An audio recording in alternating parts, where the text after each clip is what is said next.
What's up, everybody? Hope you're having a good morning. Got the NBA games here for my model. Going to go through the NHL, also the college, see where we can find some edges today.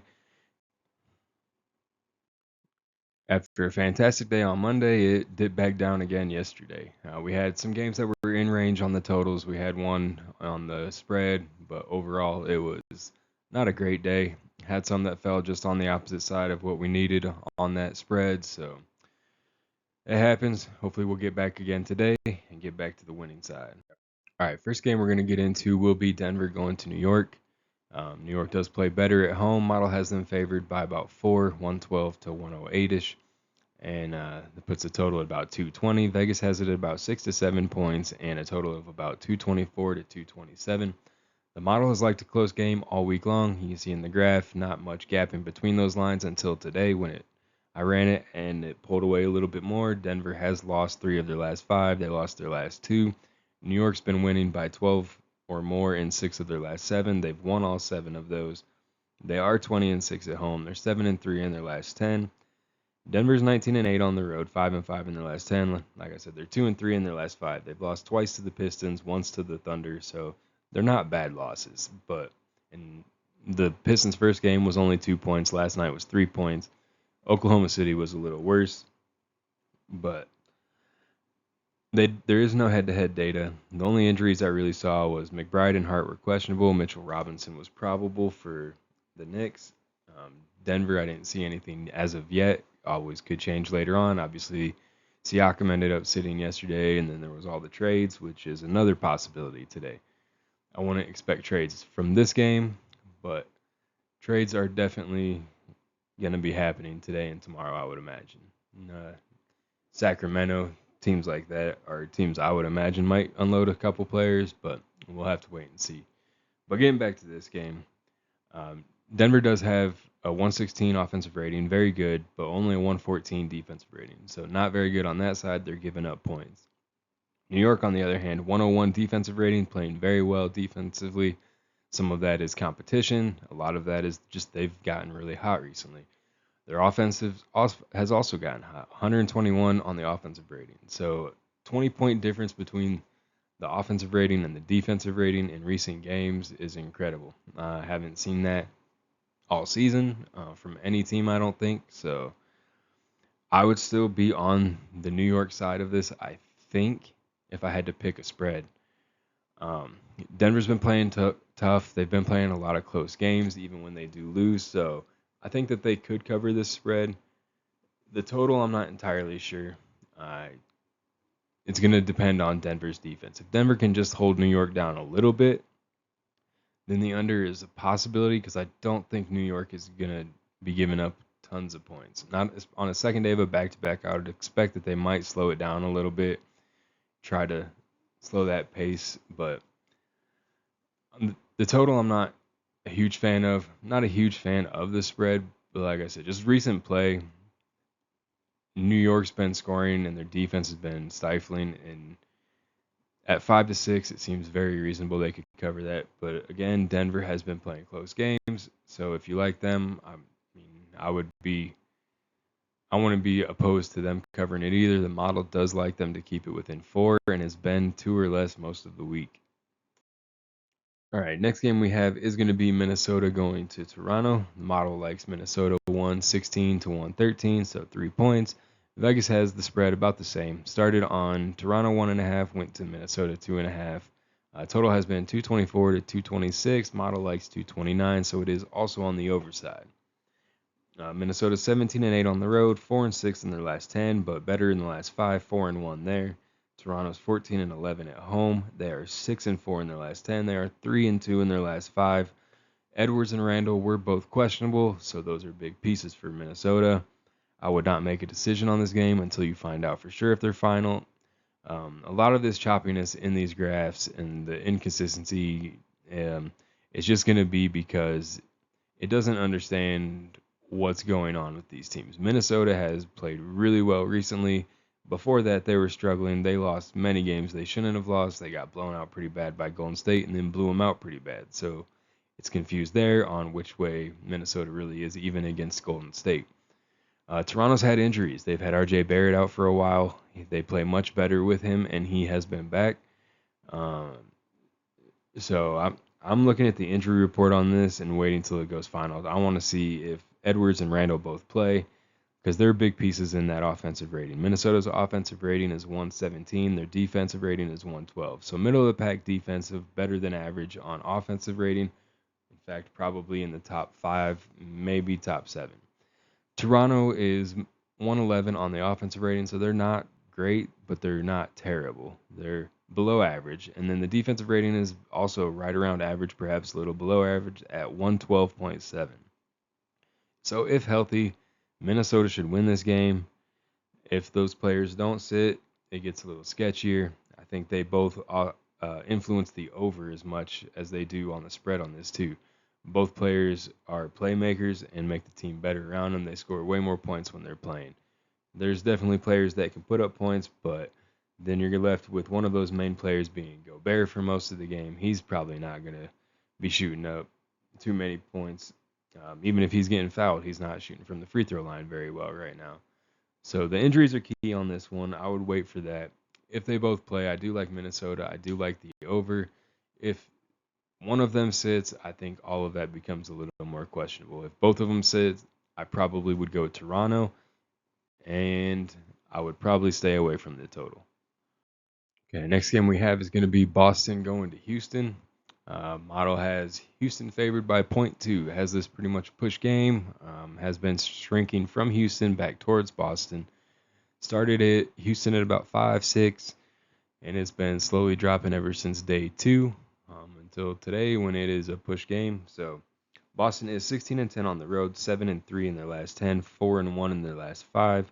Houston is 17-4 at home, 8-2 in their last 10, also 4-1 in their last 5. Houston won the only head-to-head matchup 128-101 in Boston on the first day of November. So about 3 months ago, quite a while. And a lot of that game, the biggest key that I saw was Boston got out-rebounded 53-36 in that game. So it was not a good rebounding game, and they ended up getting blown out pretty bad. Now they go to Houston, where Houston does play better. They've only lost 4 games at home, so the injury report has Kevin Durant as probable. I would imagine he's going if he's showing probable now. He was questionable and did not play in the last game, or I think he ended up being out on the injury report. Vucevic is questionable for Boston. I'm guessing he's not going to play. I haven't seen anybody that has been traded yet go to a active status in the first day, but it does have him as questionable, so it is possible. They could use his size and his shooting ability against Houston. It would help him out quite a bit. I just don't see it as being very likely. If you look at the matchup, these teams are very, very even on the offensive and defensive ratings, which is a lot of why it's pulled that gap closer. In recent games, Boston is 112.9 on offense. Houston is 112.5 on offense, a difference of 0.4. On the defensive rating is only a difference of 0.5. Boston's a little bit better at 106.7. Houston a little worse at 107.2. So Boston has the slight edge on both, but not a big edge anywhere on that. This is a very even matched game on paper in recent games. So it has had Boston's honestly, both of these lines have been about the same. They dipped at the same time on day 2. They went back up on day 3. And then one just kind of trended down while the other trended up. But neither one was really changing much more than the other. So recent trend is showing Houston on a downward trend. That is just mainly because they haven't been scoring as many points. Boston has had some higher scoring games in recent games. So that's a lot of what's going on there. But the model just doesn't really like picking a winner on this. In my opinion, Vegas does have Houston's favorite at 6 points and the total at about 216 to 218. So the model likes Boston to cover the spread, and it does like the over. Both teams have been playing pretty good defensively, but I feel like this is a game that could go over that low total. I think both teams are going to be pushing the ball a little bit more. Okay, Could be wrong, but that's just the way that I see it going. I think Jaylen Brown's going to be trying to push it. He had a really good game, 30-point game. And if KD does go, obviously that's probably the biggest key. As long as he's probable and he's probably going to go, if he is active, I think this goes over. I think there ends up being more shooting. Şengün gets more rebounds, doesn't have to do as much. That starting five for Houston has just been playing really well. Boston's been having injuries in and out, and they're really going to rely on that 3-point shot. So this might even be an early live bet game. See if Boston 3-point shooters are hitting. Just watch the game and see how they look. If they're just missing by a little bit, they still could come back. If they just look terrible, if Houston's defense is disrupting that offense, Boston could get frustrated and they could end up having a low-scoring game. That's the biggest threat I would see to this not being a close game is just Boston shooters. Houston's pretty steady all around. They don't really rely on any one thing too much offensively, so they'll be getting their points and they have a good defense. And next game is going to be New Orleans going to Milwaukee. Model does have New Orleans favored 116 to 114. Vegas has them at about a 5-point spread. So it is on the Milwaukee side of the spread. I would go New Orleans on this. Total, it does have it about 230. Vegas is about 221, 223. So it is on the over side. It's on the Milwaukee side. This is another graph where you can see it is pretty confused. It started pretty strongly on New Orleans at 3 points, went up to 5, and then it flipped, got up to Milwaukee by 5, and now it's back on the New Orleans side. I would trust the New Orleans winning more than Milwaukee just because obviously Milwaukee's been having a lot of injuries and a lot of issues. But Milwaukee looks like they may be getting healthier today. They do have Bobby Portis was out yesterday. He's questionable today. Kevin Porter Jr. and Gary Harris are both showing as questionable as well. So if they both play, they've been out for at least a couple weeks, I want to say. At least Kevin Porter Jr. has been. So that would help them out quite a bit. He normally gets quite a few assists, especially when he's in a starting role. Sometimes he can score points, but normally what I see him on there for is assists. So he'll be a playmaker for some of those other shooters on the team, which would help out Milwaukee. But I just don't see it happening. Milwaukee is on day 2 of a back-to-back. They did win yesterday. They played Chicago. Chicago traded everybody away, and Milwaukee beat what was left. So I wouldn't look too heavily into the fact that Milwaukee won yesterday. New Orleans is only 5-20 on the road, 4-6 in their last 10. They're 2-3 in their last 5. Milwaukee's 10-12 at home. They're 2-8 in their last 10. They're 1-4 in their last 5. I want to say they would be 1-9 in their last 10 if they hadn't won yesterday, and I think it would have been like 9 straight because they've been losing a lot. So I don't trust the Milwaukee covering the spread side of this. I would definitely be on the New Orleans side of the spread. I think that young team is playing much better recently. Obviously, they're still not elite, but they've been looking good, and I think they can beat a team like Milwaukee that's just been struggling so much. New Orleans does have the better offensive rating, 112.5 to 108.2, and they do have the better defensive rating recently at 111.2 versus 117.7. So they do have both edges there as well. So I'm leaning on New Orleans on the spread side. On the total side, I think it's going to depend on the shooters. If Murphy can start hitting threes, and he's been a little cold recently. If AJ Green hits threes for Milwaukee, Bobby Portis Jr., like I said yesterday, if you didn't watch the video, he sat yesterday, so the streak is still alive. Bobby Portis Jr. hasn't had a game at home without 2 or more threes since like November 20th against Philly. He has been absolutely consistent right at 2 or 3 pretty much every game. I think it was close to 20 straight games, something like that at home, maybe 12 straight games. I don't know. It was in the double digits. It was a lot. And that is a good prop. Against this New Orleans team, I think he can also get it. If he is healthy, if he does play, you might look at what the odds are for Bobby Portis Jr. to hit 2 threes. All right, next game is OKC going to San Antonio. OKC is favored by the model by about 4. They're favored by 2 to 3 by Vegas. Model has the total at about 224. Vegas has it right there, same 224 to 226. So it's in range on the spread or on the total, and it has OKC covering the spread. This has been a sore spot for OKC this year. San Antonio did win the first 3 games that they played. They won 130 to 110 in OKC. They won 117 to 102 at home, and then they won 111 to 109 in OKC. So this game's in San Antonio. They won by 15 last time they played at home, and they've won by 2 and by 20 in OKC. The last time they played was in San Antonio, and OKC did win that game 119 to 98. So the last time they played, which was on the 13th of January, they did win by 21. OKC's been looking pretty good these last couple games. I have a hard time with that low of a spread, even with San Antonio beating them a couple times or a few times. I just think that OKC has been playing really well. I would look at their injury report. I didn't see anything that was new as of yet, but with the fact they played yesterday, I would imagine they're going to probably sit some people. I know they had Hartenstein, Holmgren, and SGA all questionable yesterday. They all played. I would imagine one of them is probably going to be out today. On San Antonio side, it did have Castle questionable. It did have Sochan out again. OKC's 18-6 on the road. They're 6-4 in their last 10, 3-2 in their last 5.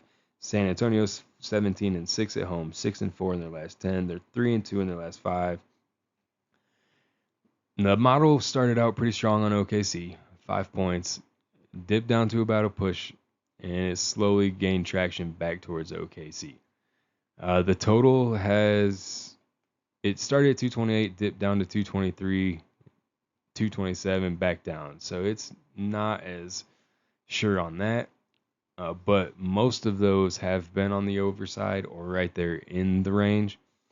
So if I was going to play this one, I would probably just bump it down a few points and try to play the over.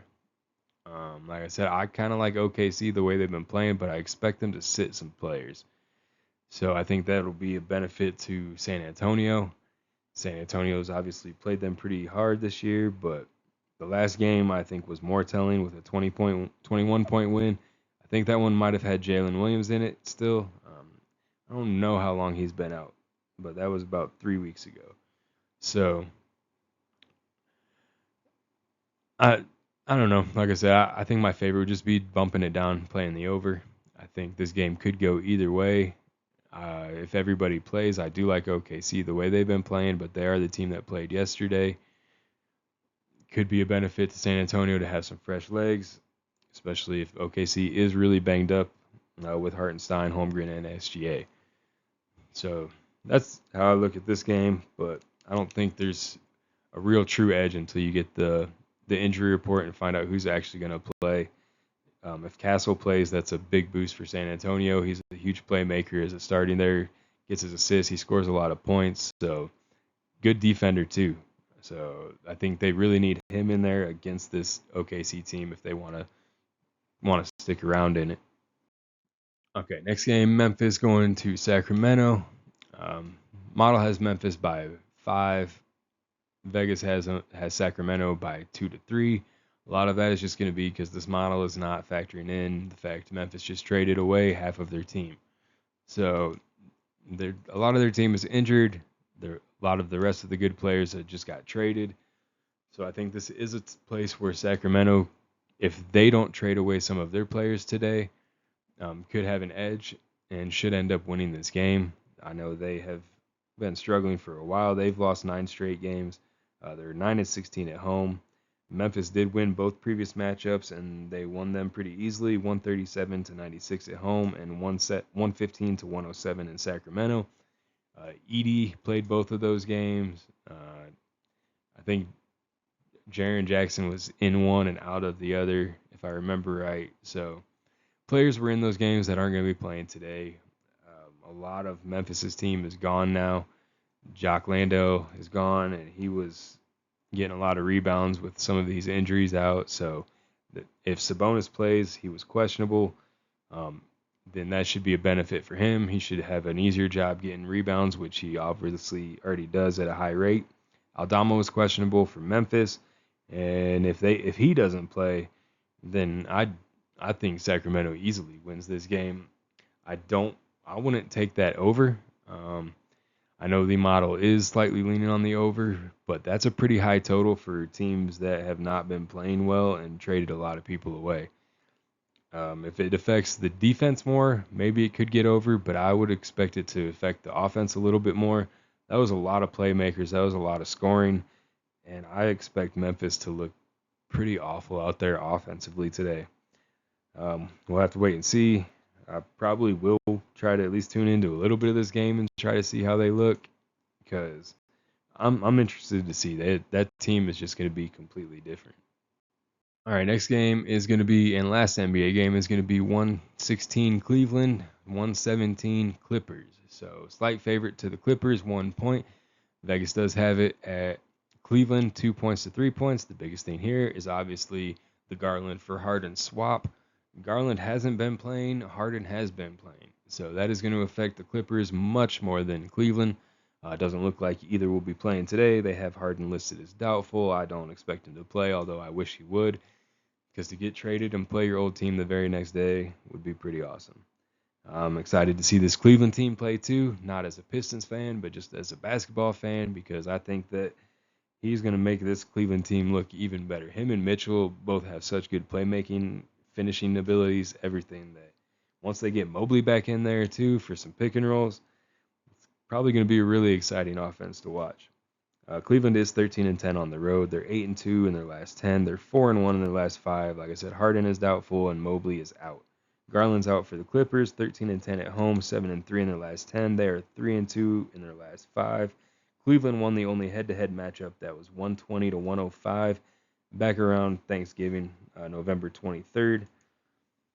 So the model has been a favorite of Cleveland most of the week, and then it slightly dipped down to the Clippers. The fact that the Clippers lose Harden, I think that's a huge benefit to Cleveland. I think Cleveland will cover this spread tonight. It's low enough, unless there's more players that get added to the injury report. I do like Cleveland. The Clippers have been playing tough. They have been playing tough. They are playing at home. So, but I think Cleveland has been the better team still. Even with Mobley out, that defensive rating hasn't gone up much. They're at 108 in recent games. They're still at 119 on offensive rating, which is awesome. Like I said, Clippers aren't far behind, especially on the offensive side. 116. How much of that was Harden, though? How much is that going to drop in the next couple weeks? 114 on the defensive side, so they are not that great defensively. They are definitely bottom half, probably bottom quarter. So like I said, I am going to be on the Cleveland side of the spread on this one. I think the early week probably had a better read for how the game is going to go tonight. Losing Harden is going to be a big piece. He's been the most steady piece for that team this season. The total has been going up all week, went from 227 and went up to 233. So all of those have been on the over side. I do think possibly if the Clippers can find a piece that it will push the Cavs a little bit more, I do kind of like the over on this game. Obviously, it's going to be hard to figure out what Harden being out is going to do. Like I say, if anybody else sits, if they end up sitting Kawhi Leonard or something like that, I don't trust the over at all. But as long as Kawhi plays and as long as Mitchell plays, Jalen Tyson's been shooting the ball really well. Jared Allen's been playing really well, so a good matchup there with him and Zubac tonight. And I like this game. I think it can go over 223. I don't know that it'll get to the 233 that the model has, but going over 224 does seem pretty reasonable to me. All right, if you're interested in the NHL, I do have the NHL predictions here. Still have the movement from day to day, and it has the spread next to the team it thinks it'll pick to win. Colorado got beat by Detroit last game, but Colorado has been playing better. They blew out Detroit the game before in Detroit. I don't think they should have an issue with San Jose. I do like that top one. Boston and Florida, I'm surprised it's a high pick on Florida. Florida occasionally plays well. Boston, in my opinion, is the better team, definitely the more consistent team. As you can see, it did get up higher on Florida on day 2 to day 4, and then it dropped right back down. So it's leaning or trending towards Boston. I would pick Boston in this game, but Bobrovsky could end up having a stellar night in net, and you never know. Vegas, Vancouver, both teams have been kind of struggling. I would have this as a lower tier if I personally put it together, but this is all done through the model, so it likes Vancouver. It has been growing slightly on Vancouver, but not much. It went from 0.1 to a push to 0.2, so there's not a lot there. Now, the Winnipeg-Montreal game, it did flip from Montreal to Winnipeg, but it stayed right there around that 0.1. Again, not a huge boost. I just don't see a lot today that the model's really loving. There's a lot of back and forth. There's a lot of not really figuring these games out. So I would be pretty confident in the Colorado pick. They're definitely the better team than San Jose. Colorado at home should be able to take care of that. Aside from that, I see a lot of these games as just going either way, and you might find some underdogs you want to take. Find that plus 1.5, take it to plus 2.5. Throw a couple of them together if you got some decent odds and see what you can roll with today. I know we have the college games. They are picked from Model's confidence, highest to lowest, just like the NHL was. But the spreads on these, again, next to the winner, and just look at the trends, see which way they're going, compare them to the Vegas. If there's a huge discrepancy between Vegas and the model, you might want to question a little more. If they're looking pretty close, just do a little more research. Make sure you're liking the way it's going too. But pretty good day yesterday. Got 26 out of the 31 games on the money line. Not sure on spreads, totals, anything like that, but 26 out of 31 on money lines. Pretty good day. Got a couple more pages of these. Here's the rest of the medium confidence and starting on the low confidence games. I do like to take games that are more of the higher conference games, like the BYU, OKC, or Oklahoma State game, the Michigan State Minnesota game, Alabama. I'm guessing that's Texas A&M. Games like that, the model typically gets better reads on. There's more consistency in the teams, which makes it predict better. Less noise, less big wins, small or big losses, all of that, all in the same schedule. So those are the teams I would try to look at. A lot of the smaller ones do come through, but I think you need to do a lot more research on those types of games and try to figure out how those teams actually play. And then we have one more page of low, and then I think there's a few more games on the next page. These are getting to games where they are starting to either fluctuate a little more in who it thinks it's going to win, or just the size of the spread and just really small spreads. Like Milwaukee down there was at 1 point, went to a push, back to 2. These are really small spreads. It thinks these games are normally pretty evenly matched, or it's just having a hard time figuring out the teams. It can be either or in these low categories. So do some research on these and try to make sure it's not one where it's just confused, because those games can go the wrong way. And here are the last ones. Now we got some. These are games where it's more flipping. Went from Creighton to Georgetown. Went from Purdue Fort Wayne to Youngstown State on the bottom there. So check the spreads, check the size of them, and try to find ones that are moving all in the same direction. Like I said, money lines are going to be your better option on these college basketball ones. If you go into the spreads, do your research. Don't just trust the model. It may lead you wrong. It may lead you right. There's a reason spreads are put where they are. They are definitely a lot riskier. So if you have any questions, you can go ahead, shoot me a comment. Let me know. I'll see if I can find it before the game and get you an answer. And good luck out there.